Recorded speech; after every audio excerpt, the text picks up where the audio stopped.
Hey team, welcome back to Distant Vale. Today we've got part 2 for my painting of the Lady of Shadows bust by Bite the Bullet. Today we'll be going through painting the makeup on the face, the jewellery, her fabric, and her hair.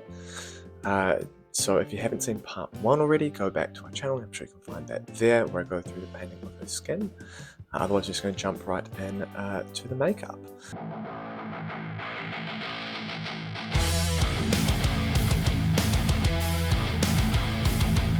So, first thing we're starting with is the lips. So we'll be using matte black as the base for the lipstick effect I'm going to attempt to do. And it's real simple. We just take some of the paint, put it on the palette, thin it down, and just work on applying that to the lips sculpted on the model, trying to not run over onto any of the skin that we've already painted. And much like in the last video, please just forgive the bit of a colour blowout. The recording process is a challenge for those of us who didn't expect themselves to be doing it a lot, and I'm still trying to fine-tune the quality of my recordings. But once you've got a nice solid foundation of the black colouring on the lips, what we can do is start introducing a very small amount of royal purple by Vallejo. And what I'm doing is just using this to help tint the makeup, and I'm going to build it up a little bit more across the bottom lip and a little bit more towards the left side of the face, just trying to keep in line with the highlights I've already built up on the skin, and it should help give it just a nice little bit of a shine effect. And you want to build this up over about 3 or 4 layers, progressively adding more and more royal purple in until you get your final highlight of just pure royal purple.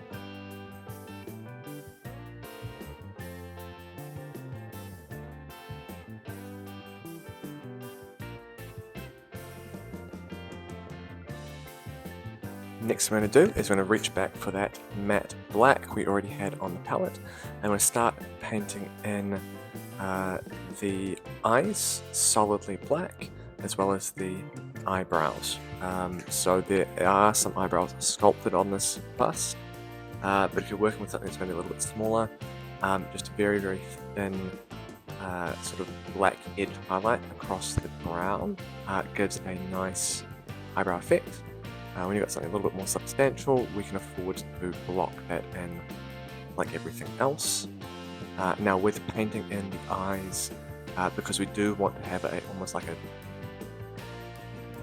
making the eyeliner a bit more prominent, we want to run this black a little bit onto the eyelids and into the corners of the eyes, just again to help sell a bit of a makeup effect. If you're not quite too sure what you're supposed to be doing at this point, you can do what I did and dive into the plethora of makeup tutorials to be found across YouTube. As someone who doesn't wear any on a regular basis, I must say it is far more impressive to see what people are able to do with makeup than what we can do with paint on miniatures, although the principles are very similar when you get right down to them.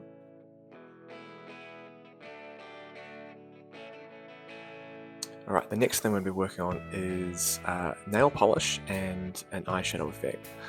For both of these, I'm using Green Skin by Vallejo. It's from their Air range, so it's got a fairly low pigmentation and a pretty low viscosity, so it tends to run quite nicely without you having to water it down too much. And what I find quite nice about it is it gives you a lot more paint control when I'm just working on small areas and I'm just trying to build up a subtle effect. On the nails, it's pretty straightforward. We want to just build a few layers of solid color. We won't be going through and doing any sort of secondary highlights. What we'll be doing is building up stronger color by adding a few more layers closer to the nail bed, and leaving the tips of the nails with just a single coat. And in some areas, you could leave it with just a straight white from the zenithal underneath. For the eyeshadow though, what we want to do is water down this airbrush paint a little bit more, so we've got a little less coverage than we would normally have. And we use this almost like a glaze, but a heavy glaze, so it's going to build up a bit of opacity over maybe 2 or 3 coats, as opposed to the I normally water my glazes down to something where it takes about 4 or 5 coats to really start to show the color coming through. And that's because we want to retain a little bit of the skin tone underneath without completely overpowering it with the green skin. But we don't need a lot of it, so just somewhere between thinning it down to layer and make it smooth, and going completely overboard in the water to make it glaze. We want that sort of halfway in between mix. And if you don't feel you've got quite the right ratio, you're better off going a bit too thin and applying an extra couple of layers than too thick, and sort of overpowering the painting that we've already done.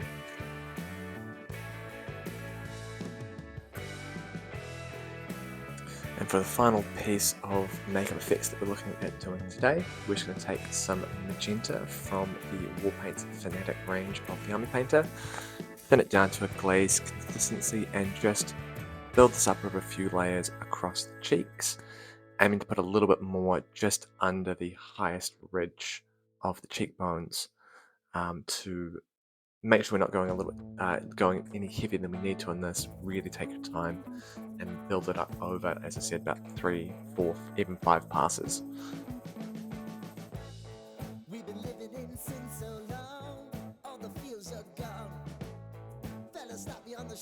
And with that, the makeup that I'm going to be doing for this mini is done. The next thing we'll move on to is whiting in the eyes. So just taking a matte white from any paint brand works well.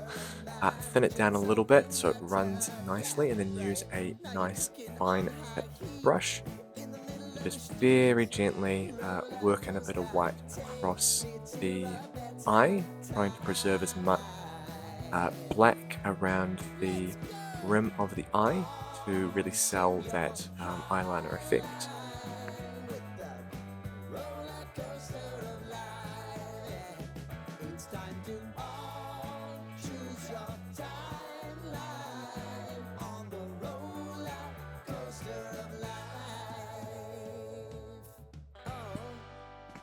And with the eyes whited in, the next thing we're going to do is steady our hands, mix up a bit of matte black and water to get it nice and smooth. Grab the finest tip brush that you own, and very gently start to paint in the first pupil. I'd recommend starting with just a vertical line on one side and then the other, and then if you need to, widen out that line into a rounded pupil if the scale requires it, and very much take your time, build it up slow. We were just trying to minimize any cross-eyed looking minis, so get it as even as you can, but if it's ever so slightly out, it's not normally too big a deal if you're holding the mini at arm's length.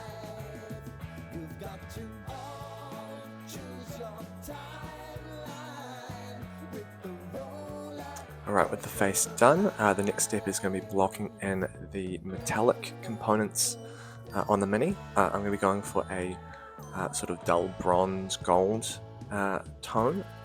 So the first color I'm going to be using is mahogany brown, and I'll be using this just as a base coat, applying a couple of layers to get a good strong color, but definitely taking my time given that we have got a lot of skin that's already been painted, and I don't want that to come back and touch it up any more than I have to.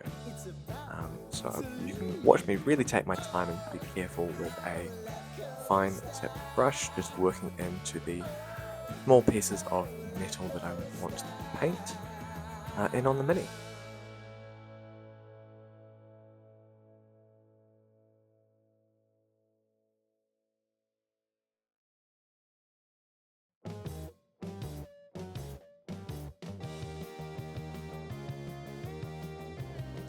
Now normally the next step from here would be to start working on the non-metallic metal effect.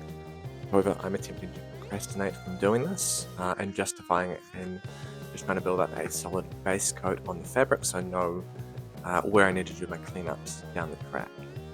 So for the fabric, I'm going for a green, and I'll be using Angel Green from the Army Painter as our base coat.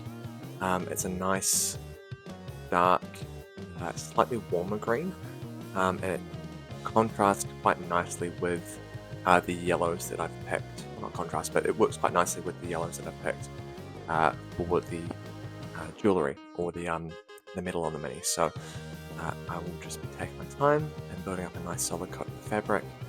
And anywhere where I've gone ahead and covered over any of that mahogany brown, I'll just come back through and clean that up as I go.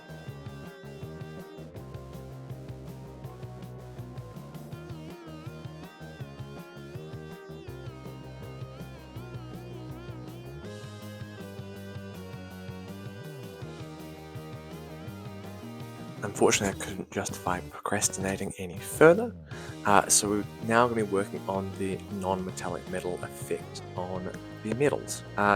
So for that, what you'll need is a yellow ochre from Vallejo and demonic yellow from Army Painter, and I'll be using both of these to start putting down some volumetric highlights. And by that I mean it's treating this the metal on the Mini like a real piece of metal, where it doesn't have just a single reflection point. It often has secondary reflections on the opposite side of light and areas of dark banding where that light has been fully reflected away from the observer.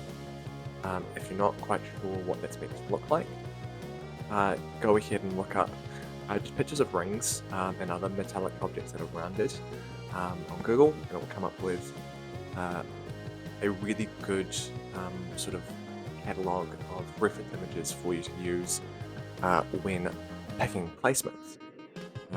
Most of the time, if you're dealing with a flat object, it's an edge highlight and a solid coloured face. If it's a really flat surface, that's normally all you need. The complicated part's anything that is rounded, but when it comes to reflections, you can treat rounded surfaces as either a portion of a sphere or a portion of a cylinder, and that's often going to cover the majority of everyday items that you would come across. So once we've put down our yellow ochre layer, we're going to come back with the mahogany brown, thin it down to a glaze consistency, so again quite a lot of water. That's going to take a few passes to build up some opacity. And we're just going to go ahead and clean up and smooth out the transition between the yellow and the brown.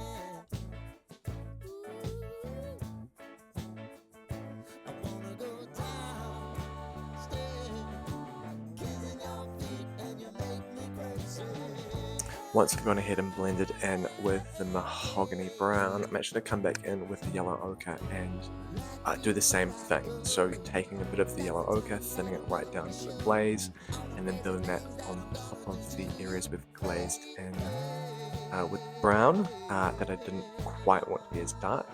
And I'm just playing around, going back and forth with these two colours, building up a nice solid foundation for the later highlights that we're going to be doing.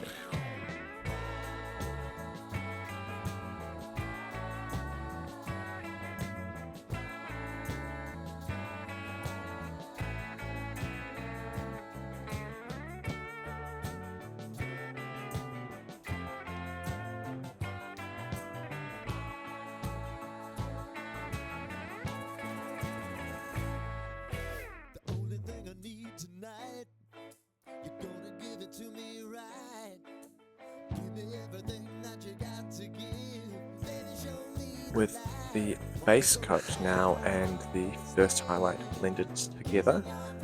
The next thing we're doing is taking up the final highlight step, with which I'm going to be using some ice yellow from Vallejo, and just applying that towards the centers of the yellow ochre highlighted areas, as well as across any sharper surface that I want to give almost like an edge highlight reflection to.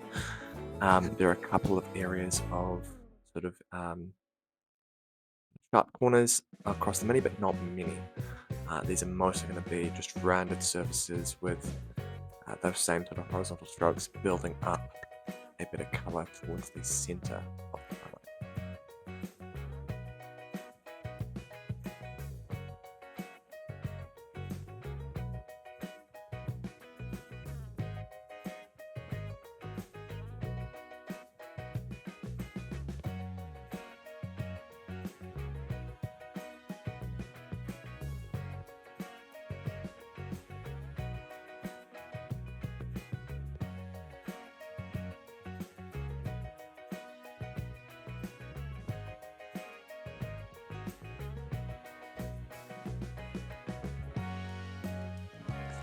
Final step to the non-metallic metal. We're just going to come through and blend that last layer of highlights together, just using the yellow ochre and the ice yellow pinned down and going between the two, just building up a nice smooth-ish transition between the two, whilst still trying to retain a little bit of those horizontal brushstroke to give it that sort of brushed metal pin.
And with that, the metal is finished.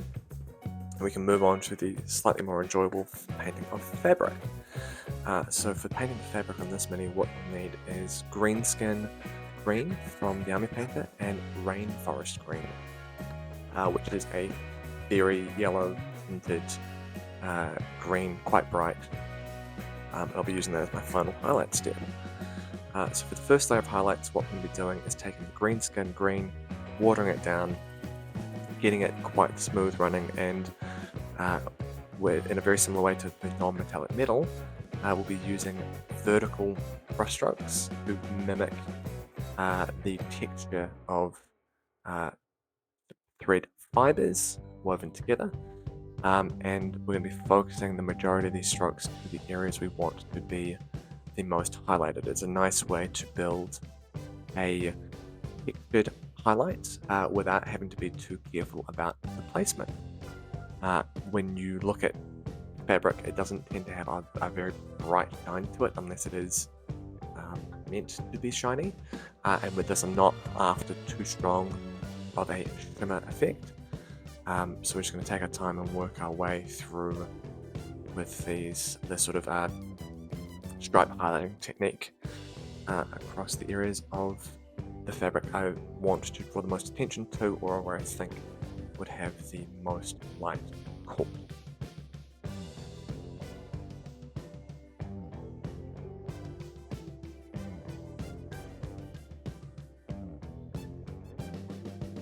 Right, for the second layer of highlights, we'll be taking that Rainforest Green, and again using just nice fine vertical lines, building up a stronger highlight towards the centers of the larger bands of reflection, as well as the edges of fabric that I want to sort of give the impression of a sharper corner to.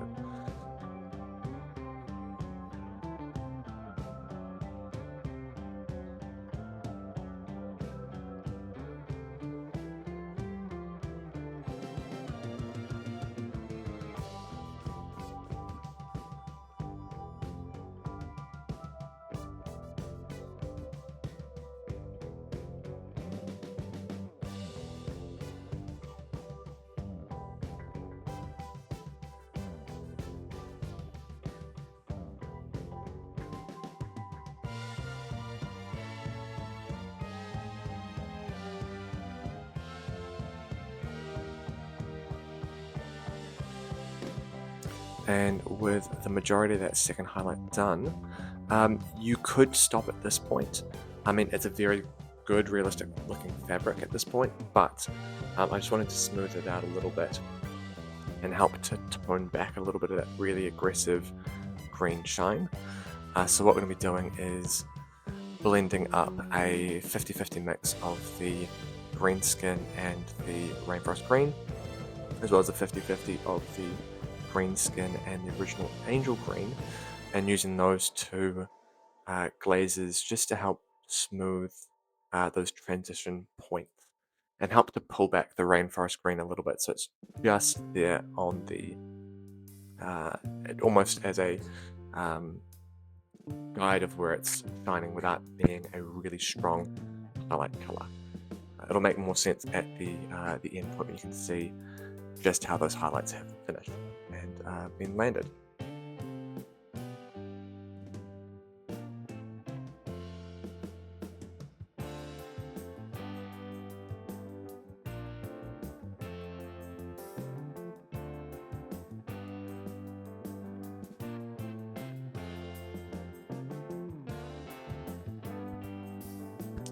And with that, the fabric is pretty well squared away.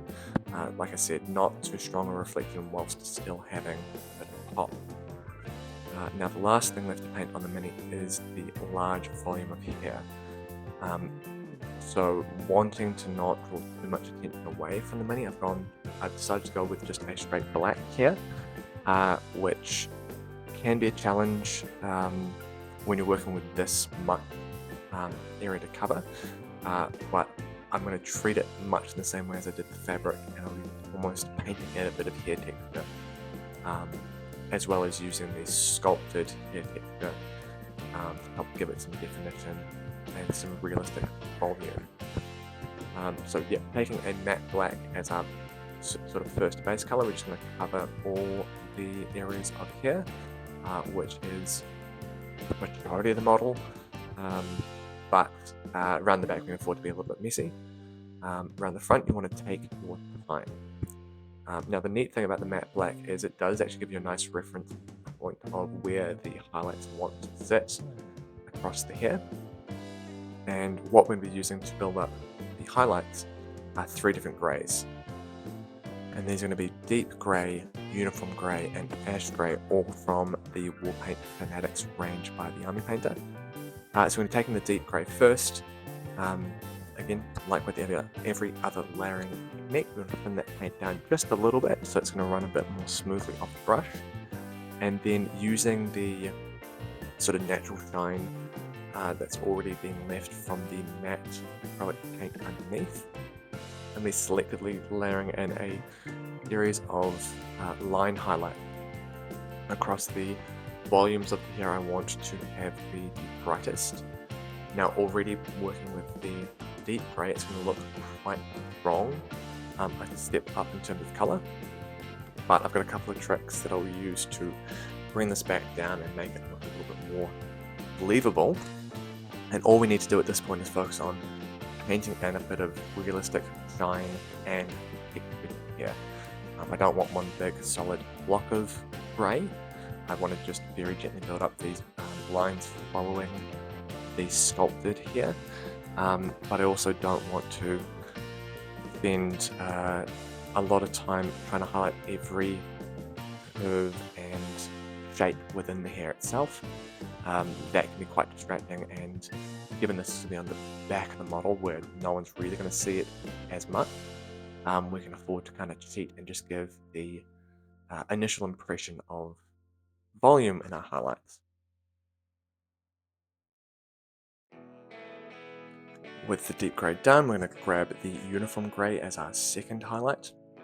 And with this, we're going to, still sticking with the same sort of vertical line texture painting that we're going for, we're just trying to aim the uniform grey to the centers of those lines. So it's almost like the middle third to sort of middle half of each of those deep grey lines will have a line of uniform grey. And we're just going to again work our way through the model, painting in these shapes and volumes that we've already established with deep grey. A few of the lower down highlighted areas we won't be putting the second highlight on. The single deep grey is going to be enough, and same is going to go when we move on to our next step of highlighting. We're not going to be building up a uniform block of bright and dark. We're going to use that sort of interplay of light to build a bit more interest.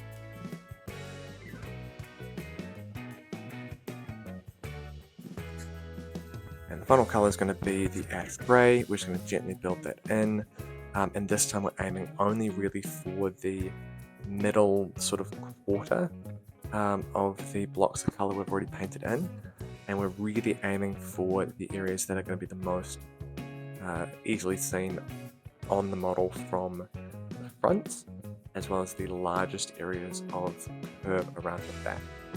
I'm spending a lot more time focusing in around the frame of the face, through the bangs on the front of the head, as well as the locks of hair off to the left and right of the face.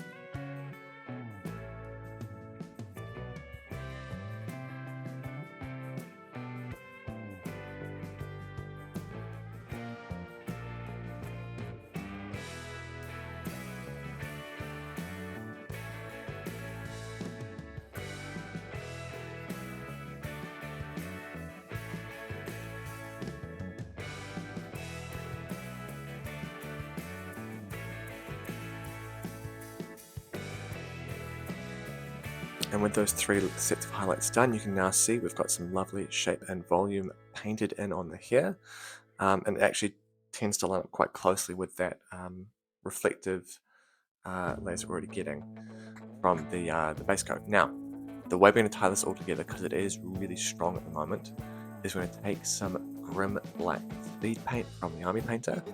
We're going to thin it down about 2 parts paint, 3 parts paint medium, as well as an equal measure of water, and we're going to glaze and tint in all those highlights. So this is going to help tie all those colours together whilst still keeping the majority of the highlight placement where we want it to, and it also means we can help to put a little bit more of this paint in a few layers where we want it to be darker, and leave the other layers of colour up untouched, so it's going to stay a bit brighter.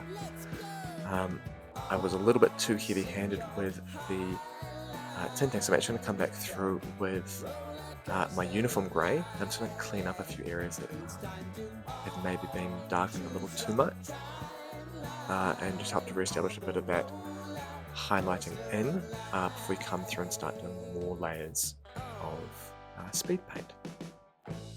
You seem to easily forget how to place your bet. When everyday life gets you down, you gotta steal the crown. Got to own it. Don't bitch and moan about it. So now I've got those highlights kind of back where I wanted them to. I'm going to come back in with a slightly thinner mix of the same paint, so I'm going to add a little bit more medium and water to it. I think it was just an extra drop of the medium and a lot more water to it. I'm just going to build this up over probably about 4 layers. Now that we've got those highlights where I want them to, about 4 layers of this speed paint water mix. So speed paint medium water mix, just to help tone down and deepen some of the shadows, and help to tie in all the highlights tonally together.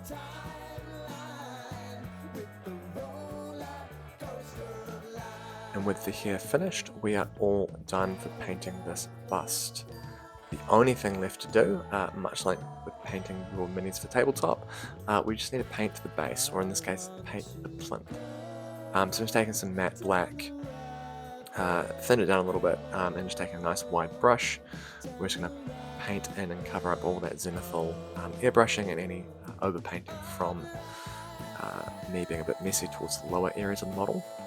And with a bust, you'll also find there will be a few areas of cutouts on the underside of the mini, so sometimes it's through arms or on the underside of hips and waists, and you can also paint that in black just to help bring it all together. And I've needed to take it off the painting handle just to get to that final little bit that was covered by the blue tack.